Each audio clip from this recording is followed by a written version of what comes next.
For example ये है कि अगर हमें किसी को रोबोट डिज़ाइन करना हो अपने हिसाब से, तो हम कोशिश करते हैं कि वो हमारे टाइप का ही उसमें डायोड्स हो, हमारे टाइप के उसमें रेजिस्टर्स हो एंड हमारे टाइप से वो सारा फंक्शन करे। एग्जैक्टली हम में जो अच्छी क्वालिटीज़ हैं वो हम अपने बच्चों में डालना चाहते हैं कि हम ये सारी चीज़ें उसमें डालें। चलो ठीक है, हमें ऑप्शन भी है कि हम उन चीज़ों को डाल सकते हैं, तो हमारी गुड क्वालिटीज़ उसमें चली गई। हमें यहाँ वहाँ की जो पर्सनैलिटीज़ की, फेमस पर्सनैलिटी स्टार्स की जो क्वालिटीज़ हैं, हमें वो भी उसमें डाल दी। बट क्या ये आप तक लिमिटेड है? आपकी मम्मी, आपके पेरेंट्स, आपकी जनरेशन भी तो है, कुछ तो क्वालिटीज़ उनकी भी आनी चाहिए। हाँ हाँ, वो भी हम ऐड कर लेते हैं, चलो उसमें वो भी डाल देते हैं। बट आपके पार्टनर का क्या? उनकी भी तो क्वालिटीज़ हैं, वो भी तो डालनी चाहिए उसमें, तो चलिए ये वो भी डालते हैं उसमें। तो हम अपने पार्टनर्स की भी वो भी अपनी क्वालिटीज़ डालते हैं। बात यहाँ तक थोड़ी ना रुकती है, उनकी भी जनरेशन है, उनके भी जीन्स हैं, तो कुछ ना कुछ वहाँ से भी आना चाहिए। Are we trying to clone the child in so many ways? क्या वो बच्चा आप सबकी रिकॉर्डिंग है? सोचिएगा ज़रूर इसके बारे में, क्योंकि अगर उस बच्चे में हमने इतनी चीज़ें डाली हैं तो उसकी खुद की क्वालिटीज़ कहाँ हैं? उसकी क्वालिटीज़, आइए चलिए अब इस पिक्चर को हटा देते हैं।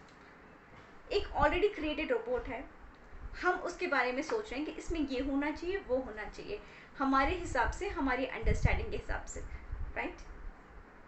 ये जो डिज़ाइन किया हुआ है ना ऑलरेडी, ये ऊपर की इंटेलिजेंस से डिज़ाइन किया है, जिसने आपको भी डिज़ाइन किया हुआ है, आपके पेरेंट्स को भी डिज़ाइन किया हुआ और कई जनरेशन को डिज़ाइन किया है।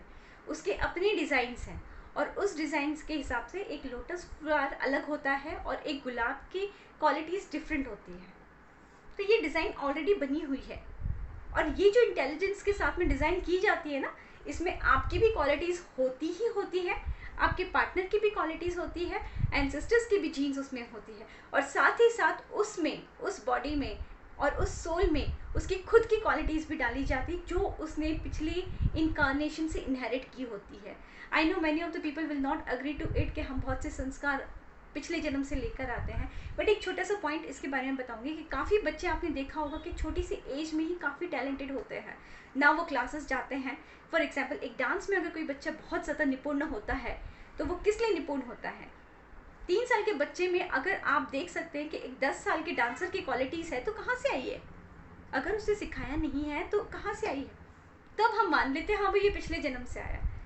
तो हम अभी क्यों नहीं मानते हैं कि हाँ उसकी खुद की क्वालिटीज़ भी हैं, जो उसकी क्वालिटीज़ हैं वो हमारी नहीं है, वो हम में भी नहीं है। तो we are nobody to remove those qualities, yes we can enhance those qualities. हमारा काम है कि जिस चीज़ को भेजा है भगवान ने, हमारे सामने जो दी है चीज़ें, उसको हम एनहेंस कर सकते हैं, बट बड़े प्यार और जेंटलनेस से ट्रीट करना है। आप अपने बच्चे को उसी तरह ट्रीट करिए जिस तरह आप चाहते हो कि आपको कोई और ट्रीट करे। It's give what you want. ज़रूर कोशिश करिए कि उनकी इस क्वालिटीज़ को और आगे बढ़ाइए, लेकिन अपनी क्वालिटीज़ पे उस पर फोर्स मत करिए और ना ही उसके एक्सपेक्टेशंस रखिए, जिससे आपका और आपके बच्चों का रिलेशनशिप बहुत सुलझा हुआ रहे, अंडरस्टैंडिंग रहे, कंपैशन रहे।